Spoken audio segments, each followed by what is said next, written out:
بسم اللہ الرحمن الرحیم۔ تمام اردو بک شیلف کے سامعین کو السلام علیکم۔ امید کرتا ہوں آپ سب خیر و عافیت سے ہوں گے اور اللہ کی امان میں ہوں گے۔ امت جان دینا چاہتی ہے، یہ سرفروشوں کی امت ہے، مگر ایمان فروشوں نے ہمیں زنجیریں ڈال رکھی ہے۔ یہ الفاظ سلطان صلاح الدین ایوبی کے ہیں۔ سلطان صلاح الدین ایوبی ان ایمان فروشوں کی بات کرتے ہیں جن کی داستان ہم اس ناول میں پڑھ رہے ہیں۔ سلطان صلاح الدین ایوبی چاہتا تھا کہ سلطنت اسلامیہ کو وہ آسمان کی بلندیوں تک لے جائے اور بیت الاول قبلہ اول کو فتح کرے اور مسلمانوں کا سر فخر سے بلند کرے، لیکن اس کے رستے میں حائل صلیبیوں کے غلام مسلمان اس کے لیے رستے کے کانٹے بنتے جا رہے تھے۔ ناجی اور وش اور اس کے اور باقی کے عمرہ اس میں پورا کردار ادا کر رہے تھے اور سلطان صلاح الدین ایوبی کے خلاف سازشیں کرنے میں اپنے ایمان اور کردار کو بیچ چکے تھے، لیکن خدا تعالیٰ کی بات کو پہنچانے والا اور اس کی عظمت کے لیے لڑنے والے شخص کے سامنے کوئی بھی دنیا کی طاقت ناکام ہی ہوتی۔ اسی لیے سلطان صلاح الدین ایوبی اور اس کے ایمان کے سرفروش اسی کوشش میں لگے رہے اور وہ کامیاب بھی ہوئے۔ ہم نے پچھلی ویڈیو میں پڑھا تھا کہ سلطان صلاح الدین ایوبی کے پاس 6 قیدی، 5 تاجر اور 7 لڑکیاں آئیں۔ 6 زخمی قیدی ان میں سے ایک قیدی جو کراہ رہا تھا سب سے زیادہ، اس کی ڈیل ڈول سے لگتا تھا کہ وہ کوئی عام سپاہی نہیں بلکہ کوئی کماندار یا کوئی چیف ہے، اور لڑکیاں بھی اس کو شک میں ڈال رہی تھی۔ آج ہم پڑھیں گے کہ ان سب لوگوں کا جو 7 لڑکیاں اور 6 قیدی اور 5 تاجر تھے، ان کا کردار اس کہانی میں کیا ہے اور ان کی سازش صلاح الدین ایوبی کے خلاف کیا تھی۔ امید کرتا ہوں آپ کو یہ ویڈیو پسند آئے گی اور آپ اسے لائک، شیئر اور سبسکرائب ضرور کریں گے۔ تو چلیے بڑھتے ہیں اپنے ناول کی طرف۔ فوج کے خیموں سے تھوڑی دور لڑکیوں کے لیے خیمہ نصب کیا جا رہا تھا۔ وہاں سے کوئی 100 قدم دور زخمی قیدیوں کے خیمے تھے، وہاں بھی ایک خیمہ گاڑا جا رہا تھا اور 6 نئے زخمی قیدی زمین پر لیٹے ہوئے تھے۔ لڑکیاں ان کی طرف دیکھ رہی تھی۔ دونوں خیمے کھڑے ہو گئے، لڑکیاں اپنے خیمے میں چلی گئیں اور زخمیوں کو ان کے اپنے خیمے میں لے گئے۔ ایک سنتری لڑکیوں کے خیمے کے باہر کھڑا ہو گیا۔ لڑکیوں کے لیے کھانا آ گیا جو انہوں نے کھا لیا۔ پھر ایک لڑکی خیمے سے نکل کر اس خیمے کی طرف دیکھنے لگی جس میں نئے 6 زخمی قیدیوں کو لے گئے تھے۔ اس کے چہرے پر اب گھبراہٹ اور خوف کا کوئی تاثر نہیں تھا۔ سنتری نے اسے دیکھا اور اس نے سنتری کو دیکھا۔ لڑکی نے مسکرا کر اشارہ کیا کہ وہ زخمیوں کے خیمے کی طرف جانا چاہتی ہے۔ سنتری نے سر ہلا کر اسے روک دیا۔ لڑکیوں کو خیمے سے دور جانے یا کسی سے ملنے کی اجازت نہیں تھی۔ لڑکیوں اور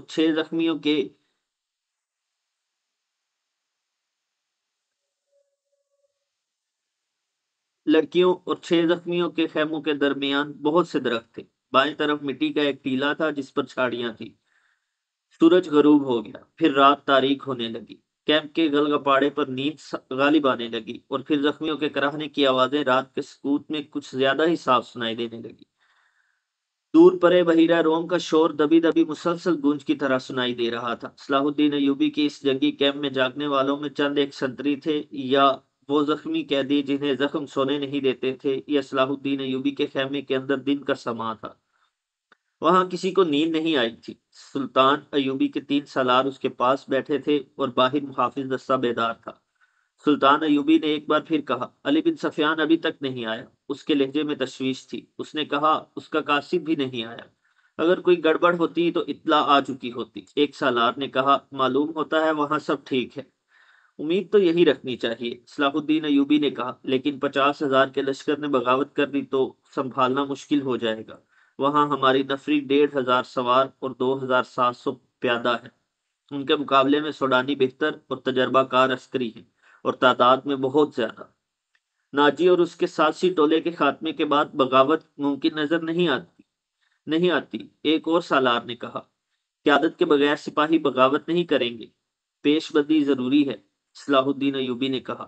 لیکن علی آ جائے تو پتہ چلے گا کہ پیش بندی کس قسم کی جائے۔ صلیبیوں کے روکنے کے لیے تو سلطان ایوبی خود آیا تھا، لیکن دارالحکومت میں سوڈانی فوج کی بغاوت کا خطرہ تھا۔ علی بن سفیان کو سلطان ایوبی نے وہی چھوڑ دیا تھا تاکہ وہ سوڈانی لشکر پر نظر رکھے اور بغاوت کو اپنے خصوصی فن سے دبانے کی کوشش کرے۔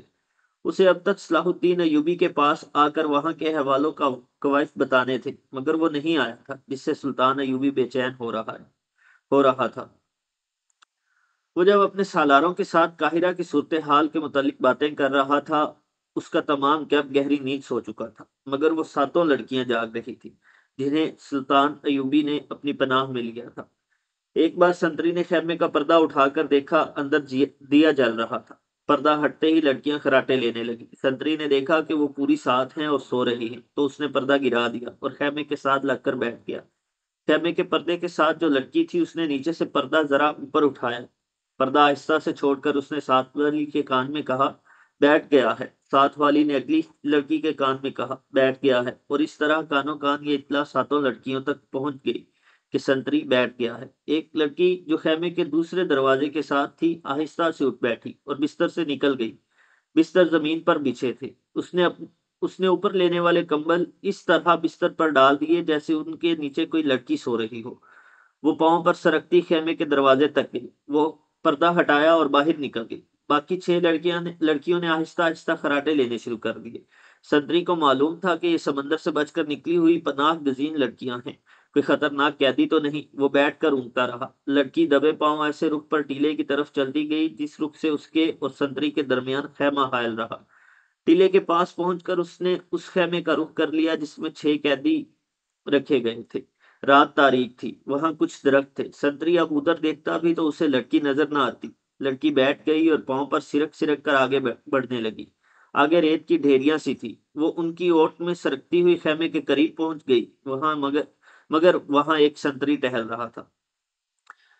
لڑکی ایک ڈھیری کے پاس لیٹ گئی۔ سنتری اسے سیاہ سائے کی طرح نظر آ رہا تھا۔ وہ اب 2 سنتریوں کے درمیان تھی، ایک اس کے اپنے خیمے کا اور دوسرا زخمیوں کے خیمے کا۔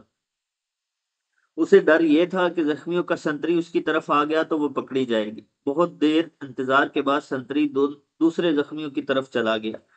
لڑکی ہاتھوں اور گھٹنوں کے بل چلتی خیمے تک پہنچ گئی اور پردہ اٹھا کر اندر چلی گئی۔ اندر اندھیرا تھا۔ 2-3 زخمی آہستہ آہستہ کراہ رہے تھے۔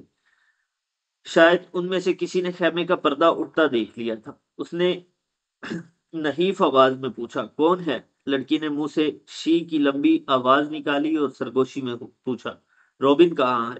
اسے جواب ملا، ادھر سے تیسرا۔ لڑکی نے تیسرے آدمی کے پاؤں ہلائے تو آواز آئی، کون ہے؟ لڑکی نے جواب دیا، موبی۔ روبن اٹھ بیٹھا، ہاتھ لمبا کر کے لڑکی کو بازو سے پکڑا اور اسے اپنے بستر میں گھسیٹ لیا۔ اسے اپنے پاس لٹا کر اوپر کمبل ڈال دیا۔ بولا، سنتری نہ آ جائے، میرے ساتھ لگی رہو۔ اس نے لڑکی کو اپنے ساتھ لگا لیا اور کہا، میں اس اتفاق پر حیران ہو رہا ہوں کہ ہماری ملاقات ہو گئی ہے۔ یہ ایک معجزہ ہے جس سے ظاہر ہوتا ہے کہ خدائے یسوع مسیح کو ہماری کامیابی منظور ہے۔ ہم نے بہت بری شکست کھائی ہے، لیکن یہ سب دھوکہ تھا۔ یہ وہی زخمی قیدی تھا جو دوسروں سے الگ تھلگ اور چہرے مورے اور جسم جسے سے معمولی سپاہی نہیں بلکہ اعلیٰ رتبے کا لگتا تھا۔ صلاح الدین ایوبی نے بھی کہا تھا کہ یہ کوئی معمولی سپاہی نہیں، اس پر نظر رکھنا۔ علی بن سفیان اس سے تفتیش اور تحقیقات کرے گا۔ تم کتنے کچھ زخمی ہو؟ لڑکی نے اس سے پوچھا۔ کوئی ہڈی تو نہیں ٹوٹی؟ میں بالکل ٹھیک ہوں، روبن نے جواب دیا۔ خراش تک نہیں آئی۔ انہیں بتایا ہے کہ اندر کی چوٹیں ہیں اور سینے کے اندر شدید درد ہے، لیکن میں بالکل تندرست ہوں۔ پھر یہاں کیوں آ گئے؟ لڑکی نے پوچھا۔ میں نے بہت کوشش کی کہ مصر میں داخل ہو جاؤں اور سوڈانی لشکر تک پہنچ سکوں، لیکن ہر طرف اسلامی فوج پھیلی ہوئی ہے، کوئی راستہ نہیں ملا۔ ان 5 زخمیوں کو اکٹھا کیا اور ان کے ساتھ زخمی بن کر یہاں آ گیا۔ اب فرار کی کوشش کروں گا جو ابھی ممکن نظر نہیں آتی۔ اس نے ذرا غصے سے کہا، مجھے 2 سوالوں کا جواب دو۔ ایوبی کو میں نے زندہ دیکھا ہے۔ کیوں؟ کیا تیر ختم ہو گئے تھے یا وہ حرام خور بزدل ہو گئے ہیں؟ اور دوسرا سوال یہ ہے کہ تم ساتھ کی ساتھ لڑکیاں مسلمانوں کی قید میں کیوں آ گئی؟ کیا وہ پانچوں مر گئے ہیں یا بھاگ گئے ہیں؟ وہ زندہ ہیں روبن، موبی نے کہا۔ تم کہتے ہو کہ خدا یسوع مسیح کو ہماری کامیابی منظور ہے، لیکن میں کہتی ہوں کہ ہمارا خدا ہمیں کسی گناہ کی سزا دے رہا ہے۔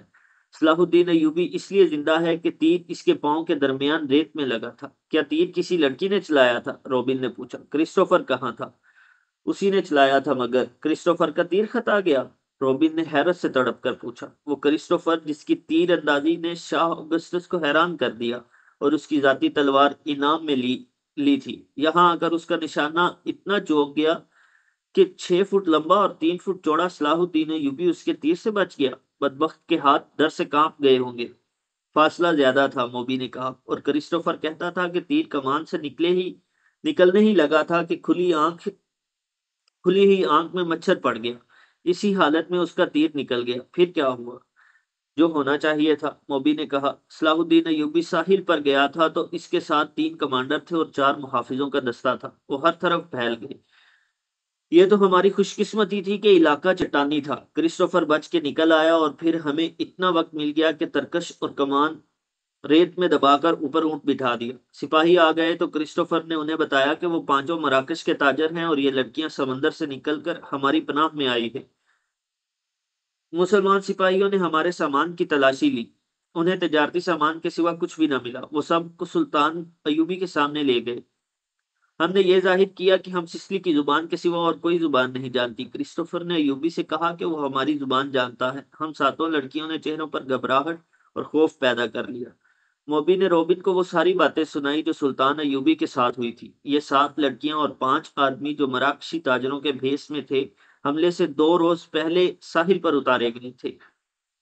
پانچوں آدمی صلیبیوں کے تجربہ کار جاسوس اور کمانڈو تھے، اور لڑکیاں بھی جاسوس تھیں۔ جاسوسی کے علاوہ ان کے ذمہ یہ کام بھی تھا کہ مسلمان سالاروں کو اپنے جال میں پھانسیں۔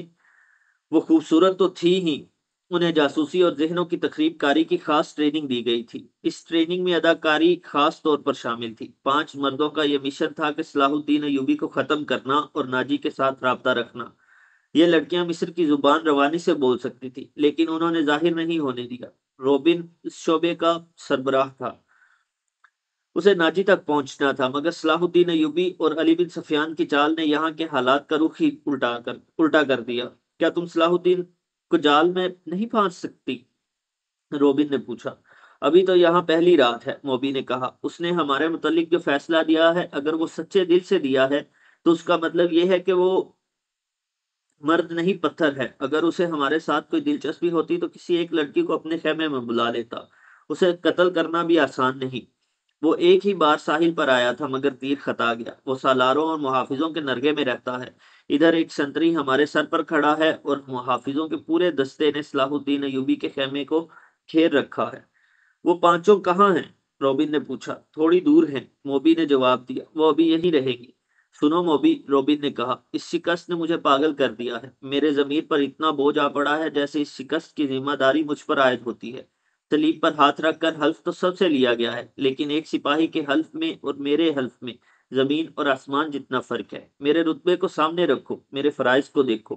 آدھی جنگ مجھے زمین کے نیچے سے اور پیٹھ کے پیچھے سے دار کر کے جیتنی تھی، مگر آدھی جنگ مجھے زمین کے نیچے سے اور پیٹھ کے پیچھے سے وار کر کے جیتنی تھی، مگر میں اور تم 7 اور وہ 5 اپنا فرض ادا نہیں کر سکے۔ مجھ سے یہ صلیب جواب مانگ رہی ہے۔ اس نے گلے میں ڈالی ہوئی صلیب ہاتھ میں لے کر کہا، میں اسے اپنے سینے سے جدا نہیں کر سکتا۔ اس نے موبی کے سینے پر ہاتھ پھیر کر اس کی صلیب ہاتھ میں لے لی اور کہا، تم اپنے ماں باپ کو دھوکہ دے سکتی ہو، اس صلیب سے آنکھیں نہیں چرا سکتی۔ اس نے جو فرض تمہیں سونپا ہے وہ پورا کرو۔ خدا نے تمہیں جو حسن دیا ہے وہ چٹانوں کو پھاڑ کر تمہیں راستہ دے گا۔ میں تمہیں پھر کہتا ہوں کہ ہماری اچانک اور غیر متوقع ملاقات اس بات کا ثبوت ہے کہ ہم کامیاب ہوں گے۔ ہمارے لشکر بحیرہ روم کے اس پار اکٹھے ہو رہے ہیں۔ جو مر گئے سو مر گئے، جو زندہ ہیں وہ جانتے ہیں کہ یہ شکست نہیں دھوکا تھا۔ تم اپنے خیمے میں واپس جاؤ اور ان لڑکیوں سے کہو کہ خیمے میں نہ پڑی رہیں، بار بار صلاح الدین ایوبی سے ملے، اس کے سالاروں سے ملے، بے تکلفی پیدا کریں، مسلمان ہو جانے کا جھانسا دیں۔ آگے وہ جانتی ہیں کہ انہیں کیا کرنا ہے۔ سب سے پہلے تو یہ معلوم کرنا ہے کہ یہ ہوا کیا، موبی نے کہا۔ کیا سوڈانیوں نے ہمیں دھوکا دیا ہے؟ میں یقین کے ساتھ کچھ نہیں کہہ سکتا، روبن نے کہا۔ میں نے حملے سے بہت پہلے مصر میں پھیلائے ہوئے اپنے جاسوسوں سے جو معلومات حاصل کی تھی وہ یہ ہیں کہ صلاح الدین ایوبی کو سوڈانیوں کے 50,000 محافظ لشکر پر بھروسہ نہیں، حالانکہ یہ مسلمانوں کے وائسرائے مصر کی اپنی فوج ہے۔ ایوبی نے آ کر مصری فوج تیار کر لی ہے، سوڈانی اس میں شامل نہیں ہونا چاہتے۔ ان کے کمانڈر ناجی نے ہم سے مدد طلب کی تھی۔ میں نے اس کا خط دیکھا تھا اور میں نے تصدیق کی تھی کہ یہ خط ناجی کا ہی ہے اور اس میں کوئی دھوکا نہیں، مگر ہمارے ساتھ ہماری تاریخ کا سب سے بڑا دھوکا ہوا ہے۔ مجھے یہ معلوم کرنا ہے کہ یہ کیسے ہوا، کس نے کیا۔ میں یہ چھان بین کیے بغیر واپس نہیں جا سکتا۔ شاہ اگسٹس نے بڑے فخر سے کہا تھا کہ میں مسلمانوں کے گھروں کے اندر کے بھید معلوم کر کے ان کی بنیادیں ہلا دوں گا۔ اب تصور کرو موبی، شہنشاہ کے دل پر کیا گزر رہی ہوگی۔ وہ مجھے سزائے موت سے کم کیا سزا دے گا، صلیب کا قہر مجھ پر الگ نازل ہوگا۔ میں سب جانتی ہوں، موبی نے کہا۔ جذباتی باتیں نہ کرو، عمل کی بات کرو۔ مجھے بتاؤ میں کیا کروں۔ روبن کے اعصاب پر اپنا فرض اور شکست کا احساس اس حد تک غالب تھا کہ اسے یہ بھی احساس نہیں تھا کہ موبی جیسی دلکش لڑکی جس کے ایک ایک نقش اور جسم کے انگ انگ میں شراب کا طلسم بھرا ہوا تھا اس کے سینے سے لگی ہوئی ہے، اور اس کے ریشم جیسے ملائم اور لمبے بال اس کے آدھے چہرے کو ڈھانپے ہوئے ہیں۔ روبن نے ان بالوں کے لمس کو ذرا سا محسوس کیا اور کہا، موبی تمہارے یہ بال ایسی مضبوط زنجیریں ہیں جو صلاح الدین ایوبی کے گرد لپٹ گئیں تو وہ تمہارا غلام ہو جائے گا۔ لیکن تمہیں سب سے پہلا جو کام کرنا ہے وہ یہ ہے کہ کرسٹوفر اور اس کے ساتھیوں سے کہو کہ وہ تاجروں کے بھیس میں ناجی کے پاس پہنچے اور معلوم کریں کہ اس کے لشکر نے بغاوت کیوں نہیں کی اور یہ راز فاش کس طرح ہوا کہ اس سے فائدہ اٹھا کر صلاح الدین ایوبی نے گنتی کے چند ایک دستے گھات میں بٹھا کر ہماری 3 افواج کا بیڑا غرق کر دیا۔ اور انہیں یہ بھی کہو کہ معلوم کریں کہ ناجی صلاح الدین ایوبی سے ہی تو نہیں مل گیا اور اس نے ہمارا یہی حشر کرانے کے لیے ہی تو خط نہیں لکھا تھا۔ اگر ایسا ہی ہوا ہے تو ہمیں اپنے جنگی منصوبوں میں رد و بدل کرنا ہوگا۔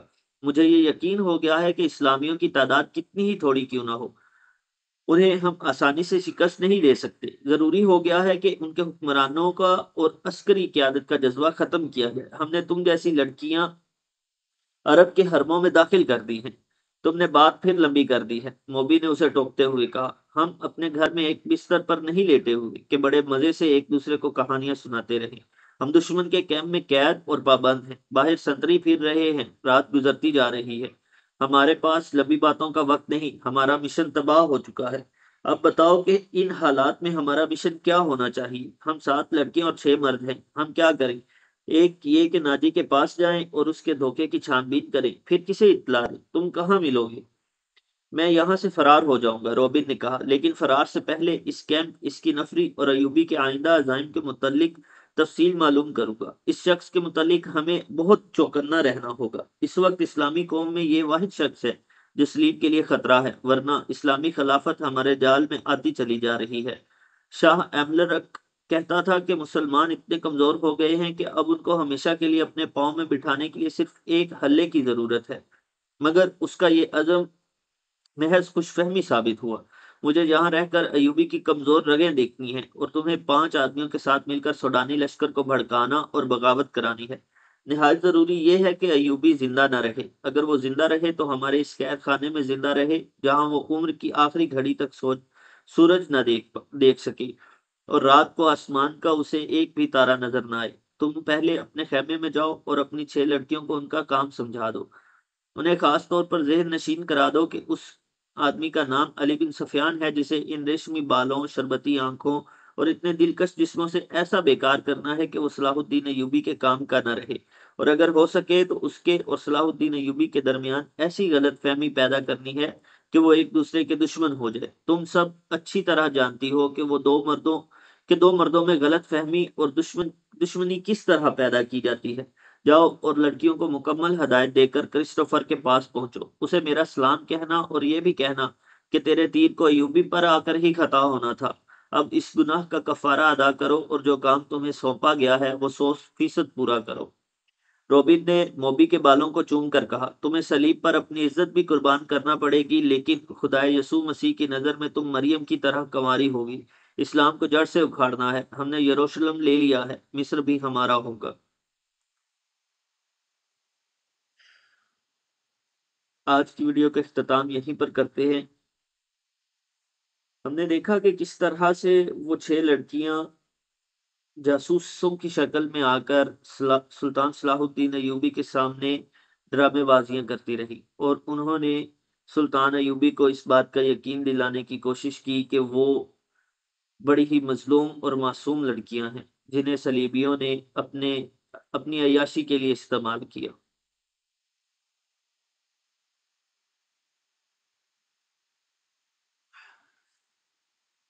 اور وہ سب کے سب جاسوس صلاح الدین ایوبی کے گرد گھیرا ڈالے ہوئے تھے۔ اب ہمیں جاننا ہے کہ اس کے بارے میں سلطان صلاح الدین ایوبی اور اس کا سراغرساں علی بن سفیان کیا کرے گا۔ انشاءاللہ کل کی ویڈیو میں ملتے ہیں۔ آج کے لیے آپ سب کو میری طرف سے خدا حافظ۔ اللہ آپ کا حامی و ناصر۔